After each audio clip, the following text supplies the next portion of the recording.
Episode dimulai dengan sepasang suami istri membawa Janak ke rumah tua milik leluhur mereka. Sang pria memperingatkan bahwa tinggal di sana tidak mudah.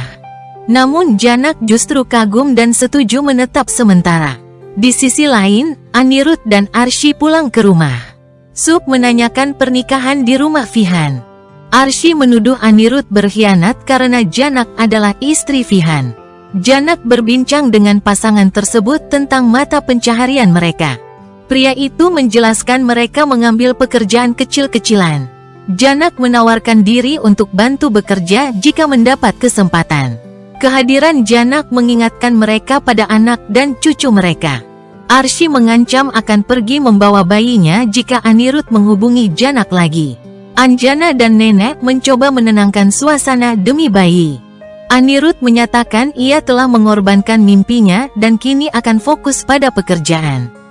Anirudh menegaskan ia tak akan meninggalkan Arshi karena ia adalah ibu dari anaknya. Kembali ke Janak. Pasangan itu meminta Janak tinggal bersama mereka karena mereka kesepian. Sang istri mengatakan Janak akan diajak bekerja mengajar anak-anak keesokan hari. Janak setuju dan berjanji akan membantu mereka jika kelak ia berpenghasilan. Malamnya, Anirudh memberikan obat pada Arshi. Arshi menyindir bahwa meski ia menang secara status, hati Anirudh tetap dimiliki Janak. Anirudh memilih diam untuk menghindari perdebatan. Pasangan itu meminta Janak beristirahat karena besok akan bekerja. Wajah sang kakek terlihat berubah jadi jahat. Keesokan harinya, Apu terbangun dari mimpi buruk tentang Janak yang disiksa dan bersikeras ingin menemuinya. Anjana berusaha menenangkannya, tetapi Apu yakin ada seseorang yang menyakiti Janak. Arshi kembali menjelekkan Janak, namun Apu memperingatkannya agar tidak berkata buruk. Anirudh meminta Apu mendoakan Janak. Apu tetap memaksa Anirudh mencari keberadaan Janak. Arshi menantang Apu dan meminta Anirudh tidak pergi. Bipasa mengeluhkan Apu yang terus menyebut nama Janak karena memicu keributan. Anirudh membela Apu dan meyakinkan Arshi bahwa ia kini fokus pada istri, anak, dan pekerjaannya. Anjana mencoba mengalihkan pembicaraan ke acara baby shower Arshi. Lalon mengungkapkan bahwa Apu akan tampil bernyanyi di acara penting keesokan hari. Choten berharap Janak bisa hadir di pernikahannya. Sup pun mengungkap penyesalannya atas sikapnya terhadap Janak dan ingin berubah demi anak-anaknya. Ia tidak akan berbuat jahat lagi pada Janak. Dorongan Anirudh membuat Sup terharu hingga memeluk Bablu dan Choten dan meminta maaf pada mereka. Sementara itu, sang istri memberikan sari dan perhiasan kepada Janak untuk persiapan wawancara kerja. Janak mempertanyakan kemewahan itu. Namun pria tersebut menekankan pentingnya kesan pertama. Kemudian pria itu diam-diam menelepon seorang wanita dan memastikan bahwa Janak adalah orang yang mereka cari, sambil memperingatkan agar berhati-hati dengan latar pendidikan Janak. Sang istri menyindir Janak agar tak banyak bertanya. Pasangan itu membawa Janak pergi mencari kerja. Sang kakek membawa Janak ke sebuah tempat asing. Janak merasa aneh melihat lingkungan orang-orang itu tidak baik. Mereka masuk ke sebuah rumah. Masih langsung memarahi sang kakek karena datang terlambat. Kakek menjelaskan bahwa Janak akan mengajar anak-anak perempuan Masih mengatakan muridnya banyak dan bahkan menyebut Janak juga harus ikut belajar. Janak kebingungan, namun kakek meyakinkannya bahwa Masih hanya bercanda. Di rumah Bose, Bipasa dan Lal melihat Lalon berdiri di luar kamar mereka bersama beberapa pria. Lal menegurnya. Lalon mengungkapkan bahwa ia sedang merenovasi rumah. Lal dan Bipasa menuduh Lalon melewati batas. Lalon menjelaskan bahwa Sup dan Tanuja tidak keberatan, serta memperingatkan siapapun yang menentangnya agar keluar dari rumah. Bipasa mengungkapkan kekecewaannya pada Tanuja karena tidak berpihak padanya lagi. Arshi membela Tanuja dan menyindir Bipasa. Lal dan Bipasa mulai mengakui bahwa Janak tidak bersalah, dan Arshi yang selalu membuat permusuhan di rumah ini. Arshi membela diri dan menegaskan ia tidak pernah menghasut siapapun melawan Janak. Arsy bertekad membuktikan bahwa dirinya lebih baik dari Janak. Masih memberitahu Janak harus mengajar pada malam hari. Janak menolak dan hanya ingin mengajar di pagi hari. Kakek pamit dan diminta Janak menjemputnya di sore hari. Di tempat lain, para preman melapor pada Kulbusan bahwa mereka telah menemukan Janak di sebuah bas.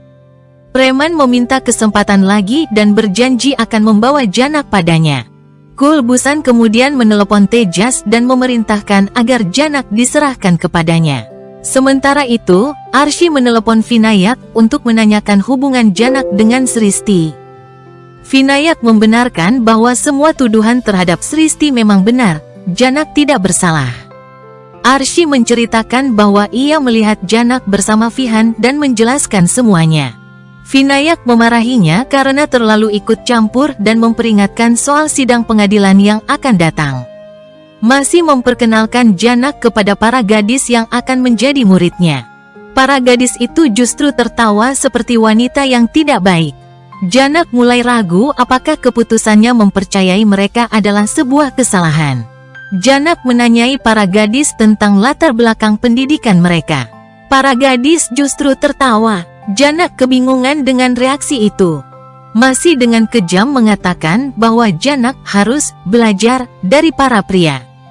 Janak terkejut dan menegaskan bahwa ia datang untuk mengajar, bukan untuk hal lain. Namun semua wanita malah tertawa mengejeknya. Di rumah Bose, Lal dan Bipasa meminta maaf pada Tanuja. Bipasa mengaku tak tahan dengan perlakuan Lalon hingga emosinya meledak. Akhirnya, Tanuja memaafkan mereka. Bipasa memperingatkan Tanuja bahwa situasi sudah sulit karena Lalon, dan jika Janak kembali, keadaan akan semakin kacau. Lal mengatakan bahwa Lalon dan Apu pasti akan membela Janak.